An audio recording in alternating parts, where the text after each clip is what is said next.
आप सबों को हमारे जीवते प्रभु यीशु में नमस्कार। मैं Nidhi Robin Simon Jesus saves global ministry से आप सबों का स्वागत करती हूँ। आज जिस विषय को लेकर मैं आपके समक्ष आई हूँ वो है कि परमेश्वर हमसे किस तरीके से बातें करता है, हमें कैसे समझाता है। उसके लिए मैं आपको एक छोटी सी कहानी बताती हूँ। तो कहानी इस प्रकार से है कि एक गांव था, छोटा सा गांव था, और उस गांव में एक बुजुर्ग महिला रहती थी। और उस बुजुर्ग महिला की बहुत ही इज्जत थी।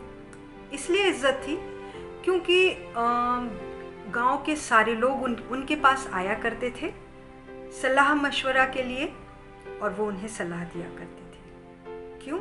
क्योंकि वो काफ़ी एक्सपीरियंस थी, बुजुर्ग थी, और वो उन्हें बताया करती थी। जैसे बेटी की शादी कराना है तो कब कराएं, या खेत में अनाज बोना है तो इस बार हम खेत में क्या बोएं, ये सब वो बताया करती थी। क्योंकि वो मौसम का ज्ञान रख चुकी थी, क्योंकि वो इतनी उम्र दराज थी, उनको सब एक्सपीरियंस था कि किस प्रकार से मौसम चेंज होगा और क्या होगा। और हर कोई उनके पास आता था, उनकी बड़ी इज्जत थी। कुछ दिनों के बाद वो ये सोचने लगी कि गांव का हर एक व्यक्ति आके मुझसे सलाह लेता है, इसका मतलब ये कि मैं गांव में सबसे समझदार और ज्ञानी हूँ, मैं बहुत बुद्धिमान हूँ। और ये सोचकर वो घमंड करने लगी, गर्व करने लगी। और अब जब गांव वाले उनके पास आते थे तो वो बोलती थी, ठीक है, मैं आपको अपनी सलाह दूंगी, लेकिन मुझे गिफ्ट्स चाहिए। गिफ्ट्स जैसे अनाज की बोरी ला दो, गहने ला दो, पैसे दे दो। गांव वाले बड़े अचंभित हो गए कि ये क्या हुआ, अभी तक तो बहुत अच्छी थी ये, अचानक इन्हें इस प्रकार का लालच क्यों आ गया। भाई, जिनके पास था वो देते थे, उनकी सलाह लेते थे क्योंकि उनकी सलाह सटीक हुआ करती थी, और जिनके पास नहीं था वो वापस चले जाते थे। और जब वापस चले जाते थे तो जो बुज़ुर्ग महिला थी उन्हें बहुत गुस्सा आता था, और फिर वो उन्हें एकदम भला बुरा कहने लगती थी। और धीरे धीरे उनका घमंड और बढ़ गया। उनकी एक आदत थी कि वो हर शाम को करीब 3-4 बजे के करीब वो गांव में टहलने निकलती थी, और जब लोग उन्हें सलाम करते थे तो उसका जवाब भी नहीं देती थी। और वो ये कहती थी कि मैं सबसे ज्ञानी हूँ, सबसे बुद्धिमान हूँ, इसलिए तो तुम मुझे सलाम करते हो। और जब बोलते थे माता जी आपसे एक बात पूछनी थी, तो कहती थी पहले पैसे लेके आओ घर, फिर उसके बाद मैं आपकी बातों का जवाब दूंगी। लोग काफ़ी परेशान हो गए थे। ऐसे ही एक दिन टहलते टहलते वो गांव के बाहर निकल आई, तो बाहर में एक जामुन का पेड़ था। उस पेड़ पर जामुन लदे हुए थे। जामुन आप लोग जानते हैं गर्मियों में मिलता है, बहुत अच्छा फल होता है, पौष्टिक फल होता है। और उन लदे हुए जामुनों को देखकर उनकी भी इच्छा हुई, उन बुजुर्ग महिला की इच्छा हुई कि वो खाए। तो उन्होंने देखा एक छोटा सा बच्चा उस पेड़ के नीचे खेल रहा है। बच्चा कोई 6-7 साल का होगा। उसके पास जाती हैं और कहती हैं, ए लड़के, क्या तू मुझे जानता है मैं कौन हूँ? तो लड़का बोलता है, जी नहीं, मैं आपको नहीं जानता, आप कौन हैं? अरे मैं इस गांव की सबसे बुद्धिमान और ज्ञानी महिला हूँ। तो वो बच्चा बोलता है, अच्छा बताइए। सुन, मुझे ये जामुन खाने हैं, मुझे जामुन दे। तो वो बच्चा बड़ी मासूमियत से बोलता है, ठीक है, आप गरम जामुन खाएंगे या ठंडे जामुन खाएंगे? तो वो बुजुर्ग महिला बोलती है, अरे मैं कुछ समझी नहीं। तो वो बच्चा बोलता है, अभी तो आपने कहा कि आप बड़ी समझदार और ज्ञानी हैं, फिर? नहीं, मुझे नहीं समझ में आ रहा। वो बुजुर्ग महिला बोलती है, तू ऐसा कर, मुझे दोनों जामुन खिला, मैं भी तो देखूं तेरे जामुन। तो वो बच्चा बोलता है, ठीक है। वो महिला सोचती है, बड़ा आया, मुझे ठंडे और गरम जामुन खिलाएगा, मैं भी तो देखूं। फिर चिल्लाती, अरे सुन, अगर तूने मुझे गरम और ठंडे दोनों जामुन नहीं खिलाए ना तो तुझे मैं डंडे से मारूंगी। वो बच्चा हंसता हुआ दौड़ दौड़ के पेड़ पर चढ़ गया और उसने मीठे मीठे रसीले जामुन तोड़े और लाकर उस बुजुर्ग महिला को दिया। तुरंत महिला ने वो जामुन अपने मुंह में डाले। बोली, अरे ये तो बड़े ठंडे हैं, ये कौन से गर्म है? तो वो बच्चा बोलता है, मैंने तो आपको ठंडे जामुन ला के दिए, इसलिए ये जामुन ठंडे हैं। बड़ा आया, चल तो ज़रा मुझे गरम जामुन खिलाना।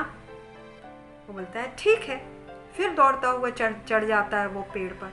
और वो बहुत ही देखने लगती है एक्साइटमेंट में उसको कि देखूं तो सही ये गरम जामुन कहाँ से लाता है मेरे लिए।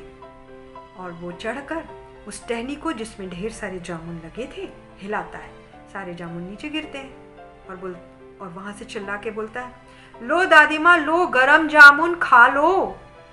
और ये बिल्कुल एकदम एक्साइटेड में जाती है, जामुन को उठाती है और उसमें जो धूल मट्टी रहती है उसको फूंकती है और खाती है।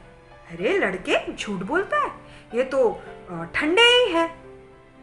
तो वो लड़का बोलता है, नहीं तो ये ठंडे नहीं है, ये तो गरम है, तभी तो तुम फूंक फूंक कर खा रही हो। महिला बोलती, हाँ मैं फूंक फूंक कर तो खा रही हूँ इसको, लेकिन मैं इतनी सी भी बात इसकी समझ नहीं पाई।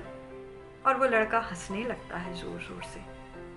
और उसी क्षण वो महिला बोलती है, ये मैं क्या कर रही थी? सबके पास अपनी बुद्धि है, ये मेरा व्यवहार कैसा हो गया था? वो अचानक ये सब कुछ समझने लगती है, सोचने लगती है कि मैं ये क्या कर रही थी, अपने आप को बुद्धिमान बुद्धिमान बताकर। और आज ये 6-7 साल का बच्चा जो मुझे कह रहा है उसे भी मैं समझ नहीं पाई। मैं ज्ञानी नहीं हूं। और वो तुरंत उस बच्चे को देखती है कि वो बच्चा कहाँ गया। पर ये क्या, वहां तो कोई भी बच्चा नहीं था। वो उस जामुन पेड़ के चारों ओर घूमती है कि अरे लड़के सुन, तू कौन है भाई, बता तो सही, गांव में कहाँ रहता है तू? वहां कोई बच्चा नहीं था। और वो 2 मिनट तक वहीं शांत रह जाती है और बोलती है, वो बच्चा नहीं, वो खुदा था, परमेश्वर था, जो आया था मुझे बताने के लिए कि मैं अपना व्यवहार बदल दूं। हमारा वचन कहता है, अपनी दृष्टि में बुद्धिमान मत होना, अपनी समझ का सहारा ना लेना, वरन संपूर्ण मन से यहोवा पर भरोसा रखना। और जब हम यहोवा पर भरोसा रखते हैं ना, तो हम ये सब सोच नहीं सोचते कि मैं ऐसी हूँ वो वैसा है। और उसी घड़ी उसी क्षण उस महिला को सब कुछ समझ में आता है। वो लौटती है और राह में जब वो लौटती है, जितने लोग उससे मिलते हैं आगे बढ़ के सबका हाल पूछती है, सबको सलाम करती है, नमस्कार करती है। सब अचंभित हो जाते हैं, भाई इन्हें क्या हुआ, अभी तो टहल रही थी। और फिर लोग जो आ रहे थे उनके पास वो उनको खुशी खुशी सलाह देती और जो वो गिफ्ट देते थे बोलती थी, नहीं मुझे कुछ नहीं चाहिए। और उन लोगों के पास भी वो गई जो लोग आए थे और ये कहते थे उससे कि हमारे पास तो देने को कुछ नहीं है। वो बोली, नहीं आओ, मुझे पूछो क्या सलाह लेना चाहते हो, मैं बताऊंगी। और उस दिन के बाद से उसका व्यवहार पूरा बदल गया, क्योंकि वो समझ चुकी थी कि परमेश्वर ने उसे समझाया अपनी दृष्टि में बुद्धिमान नहीं होना। हम भी ऐसा करते हैं और हमें परमेश्वर किसी न किसी तरीके से बताता है। हम भी ये सोचने लगते हैं कि हमारी नौकरी है, ये है, उसकी वो है, हम अमीर हैं, वो गरीब है, हम सुंदर हैं, वो कुरूप है।